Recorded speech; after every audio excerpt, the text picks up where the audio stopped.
Wallahu ya'lam. Allah memberi amaran kepada umat Islam, umat Muhammad sallallahu alaihi wasallam, supaya berhati-hati dengan golongan ahli kitab ini.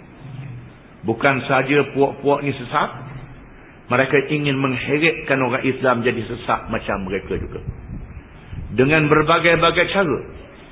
Kalau boleh, mereka mahu supaya orang Islam jadi Yahudi dan jadi Kristian. Kalau tak jadi Yahudi jadi Kristian pun, ikut perangai dia. Ikut perangai Yahudi dan perangai Kristian. Dan memang mereka berusaha untuk menyesatkan. Dan memang ada orang Islam yang sesat mengikut Yahudi dan Kristian, walaupun diberi amaran oleh Quran dan diberi amaran oleh Rasulullah SAW di dalam hadis-hadis yang banyak. Di antaranya melalui hadis Isra' dan Mi'raj. Ketika Nabi berjalan pada malam Isra' dan Mi'raj, Nabi kita SAW telah diganggu oleh seruan Yahudi dan seruan Kristian. Nabi tak layan.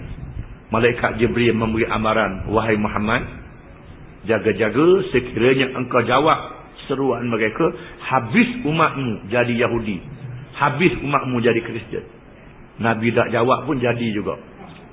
Jadi juga terpengaruh dengan Yahudi dan Kristian sedikit demi sedikit, sebagaimana yang telah digambarkan oleh Nabi sallallahu alaihi wasallam, la tattabi'unna sunanal ladzina min qablikum shibran bi shibrin wa dira'an bi dira' hatta law salaku juhra dabbin la salaktumuh. Kamu akan terikut-ikut dengan umat yang lebih dulu daripada kamu, dengan puak yang lain, sejengkal demi sejengkal, sehasta demi sehasta, sehingga mereka masuk dalam lubang biawak, kamu ikut sama. Lalu sahabat bertanya, al-Yahud wan Nasara ya Rasulullah, adakah mereka itu orang-orang Yahudi dan orang-orang Nasara Kristian? Jawab Rasulullah sallallahu alaihi wasallam, paman siapakah lagi? Kamu akan terpengaruh. Dia mari ke negeri kita, dia mengambil peluang daripada kelemahan umat Islam. Mereka menjajah negeri orang Islam. Mula-mula mereka berusaha supaya orang Islam jadi Kristian. Mereka buka sekolah yang dinamakan Methodist, Convent, macam-macam nama sekolah. Itu penjajah British, penjajah Perancis buka sekolah juga, Belanda buka sekolah dengan bahasa Belanda, dan mengajar anak-anak orang Islam masuk agama Kristian. Barang siapa yang masuk agama Kristian akan diberi jawatan yang tinggi, jawatan yang besar, dia beri kesenangan, dia beri kemewahan, dia beri duit, dia beri segala kemudahan. Hanya segelintir saja orang Islam yang ikut agama dia. Lalu dia ubah taktik dan cara, iaitulah dengan cara menghakiskan agama Islam. Dia buka sekolah, sekolah kebangsaan, di atas nama sekolah kebangsaan. Dia ubah daripada huruf Jawi pada huruf Romi. Belajar bahasa dengan huruf Romi, meninggal huruf Arab. Kemudian ditinggalkan huruf Romi, lepas tu baca buku-buku dia, lepas tu ikut peraturan dia, undang-undang dia, akhlak dia, perangai dia, dan mereka memasukkan ke dalam negeri-negeri orang Islam ideologi dia, teori-teori dia yang dinamakan sekularisme, pragmatisme, komunisme, kapitalisme, sosialisme. Ini adalah teori-teori yang dibawa oleh orang-orang Yahudi dan orang-orang Kristian, dibawa masuk ke dalam negeri orang Islam. Dan ramai orang Islam yang menganut ideologi-ideologi dan fahaman-fahaman ini, dalam masa yang sama mereka sembahyang, mereka puasa, ada fikir banyak pergi ke Mekah, tetapi dalam bab politik mereka menganut sekularisme. Dalam bab ekonomi mereka menganut sosialisme, komunisme, kapitalisme. Mereka sedar bahawa Islam adalah satu agama yang menyeluruh, agama yang lengkap. Semua perkara ada dalam Islam. Tidak perlu lagi orang Islam berpegang dengan undang-undang yang bukan Islam, dengan teori ekonomi, teori politik, teori pendidikan yang ada dalam bukan Islam. Tak perlu, kerana Islam sudah ada.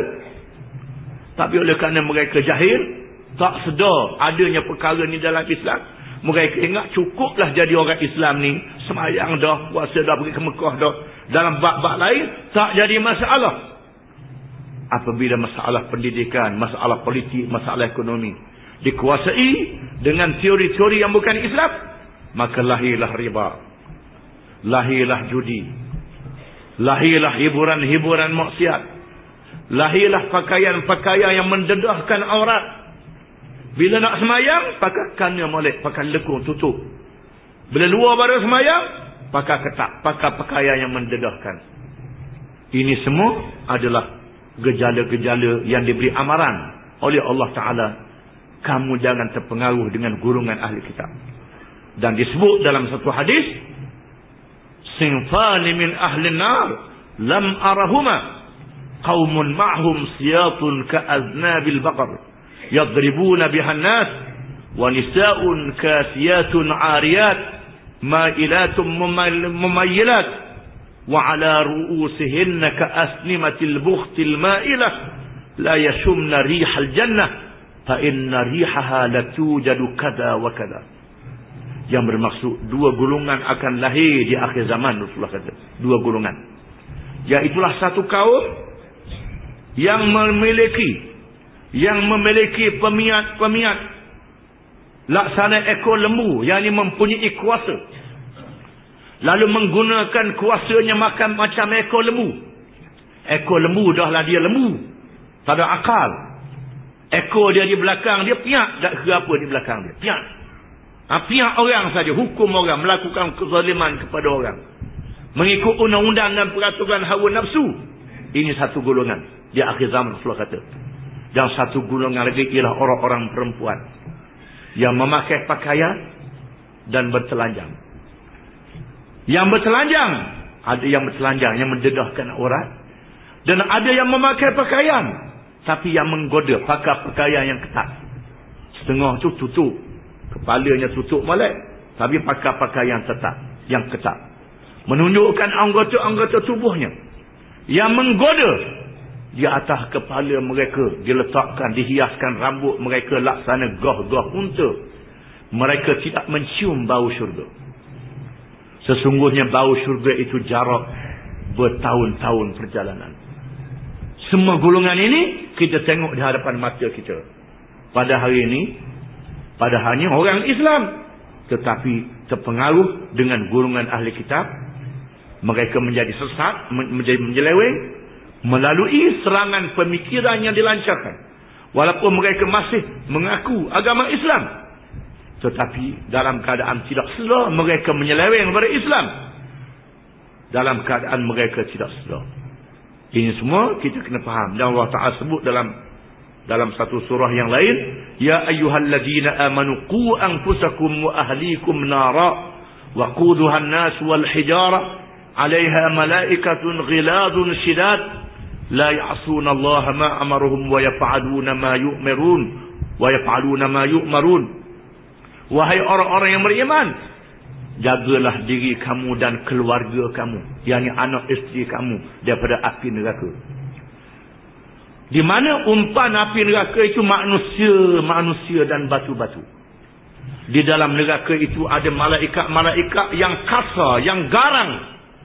Malaikat-malaikat ni tak kesian korang. Mereka kasar, mereka garang. Mereka buat apa sahaja yang Allah Ta'ala perintah, dan mereka tidak sekali-kali derhakakan Allah.